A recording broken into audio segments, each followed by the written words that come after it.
हाफिजाबाद में रूठी हुई बेगम को मनाने के लिए जाने वाले नौजवान अली रजा नामी शख्स ने गुस्से में आकर 2 कत्ल कर डाले। हैरानी की बात तो यह है कि मकतूल उसकी बेगम और सास थी। कातिल बाप अपनी ही 7 माह की नहित्ती बच्ची को लावारिस भी कर गया।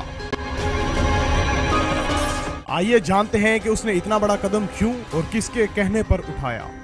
अस्सलाम वालेकुम नाज़रीन, मैं हूं आपका मेज़बान उसामा इरशाद। नाज़रीन, इस वक्त मैं हाफिजाबाद के एक गांव वचो की कलां में मौजूद हूं, जहां एक दिल लर्जा देने वाला वाक़या पेश आया। एक शोहर ने अपनी बेगम और अपनी सास को फायर करके कत्ल कर दिया और सुनने में आ रहा है कि उसने अपनी बेटी को भी फायर किया है, जो कि अभी 6 या 7 माह की थी। मौजूदाना तौर पर वो छोटी सी बच्ची वो बच गई, लेकिन उस बच्ची की माँ और उस बच्ची की नानो मौका पर ही उनकी डेथ हो गई। ये इतना बड़ा कदम उसने क्यों उठाया, क्या वजह बनी कि उसने इन दोनों को फायर करके कत्ल कर दिया। आइए उनके घर वालों से ही जानते हैं कि इतना बड़ा कदम उसने क्यों उठाया।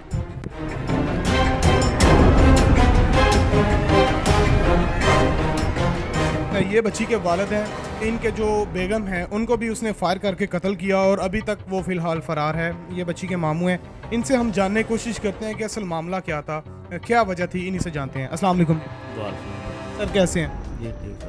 अच्छा सर, आपकी बेटी को भी कत्ल किया, आपकी बेगम को भी कत्ल किया, क्या वजह थी, क्यों उसने कत्ल किया, इतना बड़ा उसने कदम उठाया, क्या वजह? सर छोटी मोटी घरेलू चाहते होंगे ने, लेकिन तकरीबन 2 साल हो गए मेरी बेटी शादी हुई, लेकिन 2 साल मेरी बेटी ਨੂੰ ਸਕੂਨ नहीं मिला।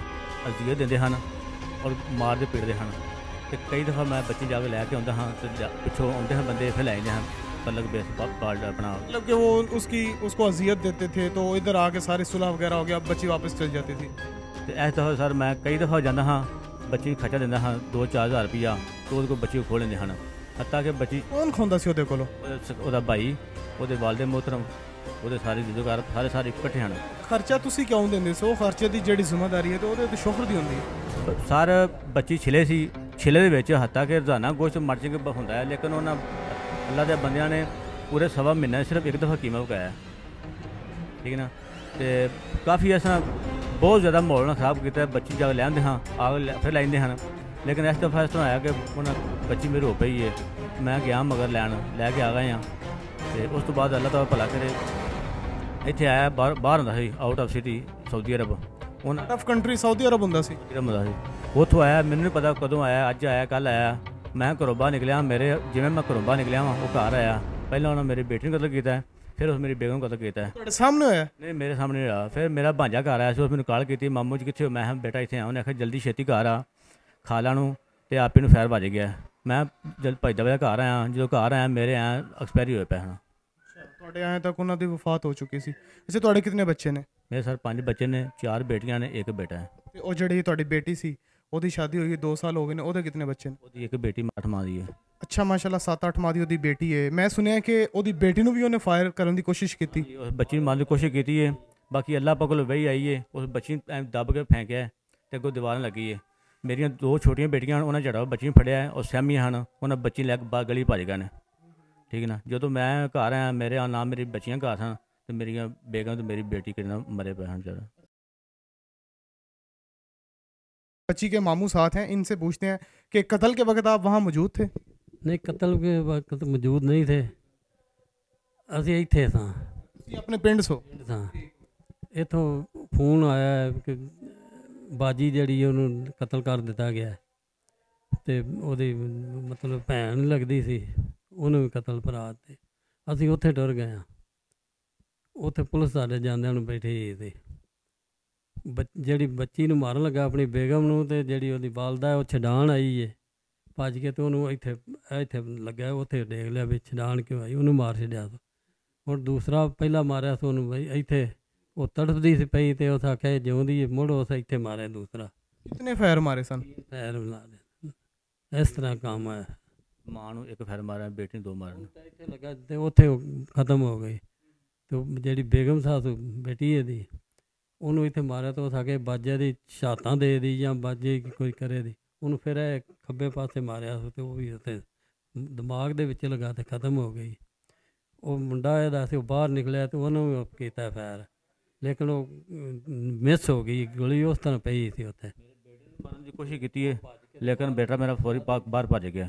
ਅਗਰ ਮੇਰਾ ਬੇਟਾ ਸਾਹਮਣੇ ਹੁੰਦਾ, ਮੇਰੇ ਪੁੱਤਰਾ ਖਿਆ ਕੇ ਮੈਨੂੰ ਫੈਰ ਮੰਨ ਲਗਾ ਸੀ, ਅੱਬੂ ਇੰਝ ਕਰਨਾ ਕੀਤਾ ਹੋ, ਤੇ ਮੈਂ ਬਾਹਰ ਭੱਜ ਗਿਆ ਵਾਂ। ਉਹਦਾ ਬੰਦਾ ਸੀ ਉਸ ਲੜਕੀ ਦਾ, ਉਹ ਕੀ ਕਰਦਾ? ਉਹ ਸਾਊਦੀ ਅਰਬ ਸਰ ਕੰਮ ਕਰਦਾ ਸੀ, ਕਾਫੀ ਅਰਸੇ ਤੋਂ ਕੰਮ ਉੱਥੇ ਕਰਦਾ। ਅੱਛਾ, ਤੇ ਸਾਊਦੀ ਅਰਬ ਰਹਿ ਕੇ ਅਗਰ ਉਹ ਕੰਮ ਕਰਦਾ ਸੀ ਪਿਆ, ਤੇ ਉੱਥੇ ਉਹਨੂੰ ਕੀ ਵਜ੍ਹਾ ਬਣੀ ਸੀ ਕਿ ਉਹਨੇ ਇੱਥੇ ਆਂਦਾ ਹੀ ਸੀ? ਨਵਾਂ ਇਹਨਾਂ ਤੇ ਗੱਲ ਜਿਲੇ ਗਏ ਨਾ ਬੱਚੀ ਲੈਣ, ਉਹ ਤੂੰ ਮੈਂ ਹੋਈ ਇਹਨਾਂ ਦੀ। ਉਹ ਜਿਹੜਾ ਇਹਦਾ ਚਾਚਾ ਹੈ ਉਹ ਵੀ ਉਸ ਮਾਰਿਆ ਵੀ ਹੈ, ਮਤਲਬ ਉੱਥੇ ਦਰਖਾਸਤ ਵੀ ਦਿੱਤੀ ਹੈ ਇਹਨਾਂ ਦੇ ਖਿਲਾਫ ਕੁਝ ਨਾਲ। ਹਾਂਜੀ, ਦਰਖਾਸਤ ਹੋਈ ਹੈ ਵੀ ਇਹ ਲੜਦੇ ਨੇ। ਉਹਨਾਂ ਮੁੰਡਾ ਆਖਿਆ, ਇਹਦੇ ਵਾਲਦ ਉਹਦੇ ਆਖਿਆ ਮੁੰਡੇ ਦੇ ਕਿ ਅਸੀਂ ਮੁੰਡੇ ਨੂੰ ਮੰਗਵਾ ਲੈਂਦੇ ਤੇ ਤੁਹਾਨੂੰ ਦੱਸ ਦਿਆਂਗੇ, ਜੇ ਕੋਈ ਤੁਹਾਡੇ ਤੋਂ ਆਇਆ ਸੀ ਤੁਹਾਨੂੰ ਸ਼ਾਮੋਂ ਪਹਿਲਾਂ ਦੱਸ ਦਿਆਂਗੇ। ਇਹਨੇ ਦਿੱਤੀ ਹੈ ਕਿ ਅਲੀ ਬਾਹਰੋਂ ਆਉਂਦਾ ਨਾ ਤੇ ਤੁਹਾਨੂੰ ਆ ਕੇ ਪੁੱਛ ਲਿਆ ਸਾਰਿਆਂ ਨੂੰ।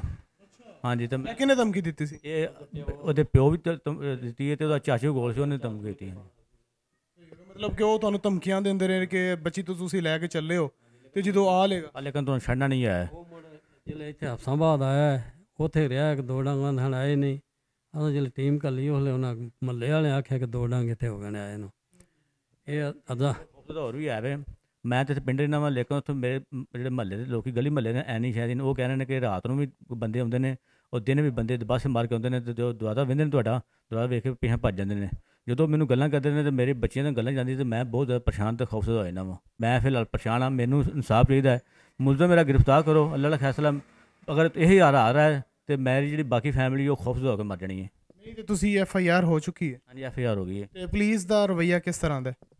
ਰਵੱਈਆ ਮੈਂ 2-4 ਦਫਾ ਕਾਲ ਕੀਤੀ, ਉਹਨਾਂ ਆਖਿਆ ਵੀ ਠੀਕ ਇੰਸ਼ਾਅੱਲਾ ਜਲਦੀ ਫੜਾਂਗੇ। ਤੇ ਬਾਹਰ ਮੈਂ ਤਾਂ ਭੂਰੇ 'ਤੇ ਬੈਠਾ ਹੁੰਦਾ ਵਾਂ, ਮੇਰੇ ਕੋਲ ਟਾਈਮ ਨਿਕਲਦਾ ਨਹੀਂ ਹੈ, ਮੈਂ ਮਗਰ ਕਿਵੇਂ ਜਾਵਾਂ? ਇਕੱਲਾ ਬੰਦਾ ਵਾਂ, ਨਾ ਉੱਧਰ ਜਾ ਸਕਦਾ ਨਾ ਮੈਂ ਕਿਸੇ ਕੋਲ ਬਹਿ ਸਕਦਾ ਵਾਂ। ਹਾਂਜੀ, ਬਾਹਰ ਫਸਟ ਆਫ ਆਲ ਮੈਨੂੰ ਸਾਰਾ ਇਨਸਾਫ ਚਾਹੀਦਾ ਹਰ ਲਿਹਾਜ਼ ਨਾਲ। ਨਹੀਂ ਕਿਸੇ ਨੂੰ ਅੱਜ ਦੌਰ ਹੈ ਸਾਹਿਬ, ਪੈਸੇ ਦਿਓ ਤੇ ਤਾਂ ਕੰਮ ਬਣਦਾ। ਅਸੀਂ ਮਾੜੇ ਬੰਦੇ हैं बिल्कुल, तो इंसाफ चाहिए था। चलो जी, सबको इंसाफ मिलेगा जी। तो नाज़रीन, जैसा कि आपने देखा, ये घरेलू नाचाकी, घर में चपकलिश होना, ये हर घर का मसला है। अल्लाह ताला इस तरह के हालात से, इस तरह के वाक़यात से सबको महफूज रखे। मेरे से तो अब बोला भी नहीं जा रहा। एक मर्द हो के देखें, उनकी बेगम को भी मार दिया, इनकी बेटी को भी मार दिया। अब इनके जो 5 बच्चे हैं उनकी कैसे ज़िंदगी बसर होगी माँ के बगैर? अल्लाह ताला इंशाल्लाह इंसाफ देगा। दुनिया में ना मिला तो आखिरत में इंशाल्लाह लाजमी मिलेगा। इजाज़त दीजिए, अल्लाह हाफ़िज़।